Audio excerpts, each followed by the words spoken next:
কাঠফাটা রোদ সত্ত্বেও ভাঙড়ের সায়নীর মিছিলে জনসমুদ্র। কাঠফাটা রোদ, সেই সঙ্গে প্রচণ্ড গরম, সেসবকে উপেক্ষা করে আইএসএফের শক্ত ঘাঁটি বলে পরিচিত ভাঙড়ের তৃণমূল প্রার্থী সায়নী ঘোষের মিছিলে মানুষের ঢল। রাস্তার দুধারে সারি সারি মানুষের লাইন। হুডখলা গাড়িতে প্রার্থী সায়নী ঘোষ থেকে ভাঙড়ের পর্যবেক্ষক শওকাত মোল্লা। পিছনে ঢল নেমেছে মানুষের। গাড়ির সামনে পিছনে বিশাল মিছিল। ভাঙড়ের সোনপুর বাজার থেকে কাশীপুর পর্যন্ত যেন জনসমুদ্র। চারদিকে সবুজ পতাকায় মোড়া। তৃণমূল সমর্থকরা একই রকমের টি শার্ট হাতে দলীয় পতাকা ও বেলুন স্টিক নিয়ে এক সুসজ্জিত বর্ণাঢ্য পদযাত্রা অনুষ্ঠিত হয়। মিছিলে জনতার ঢল দেখে উচ্ছ্বসিত যাদবপুর লোকসভা কেন্দ্রের তৃণমূল প্রার্থী সায়নী ঘোষ।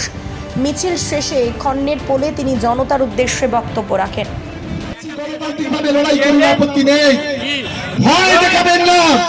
তৃণমূল কংগ্রেস কি জিনিস এখনো আপনি বুঝতে পারেননি, বুঝতে পারবেন আগামী যত দিন যাবে। আর আমি আব্দুল আজিজ সাহেবকে বলবো, সেদিন দুটো ঝান্ডা নিয়ে বাড়ি থেকে জোর করে তুলে নিয়েছে, তাকে প্রেস মিডিয়া করেছিল। আর সেই আব্দুল আজিজ সাহেব আজকে সায়নী ঘোষের মঞ্চে দাঁড়িয়ে আছে। এটা আমি অনেককে বলবো, আবার আজকে রাত্রে আপনি একটা ফেসবুক করুন, লাইভ করুন। আপনি কি হুমকি দিতে পারেন দিন, আমরা কিন্তু তৃণমূল কংগ্রেস তৈরি আছি।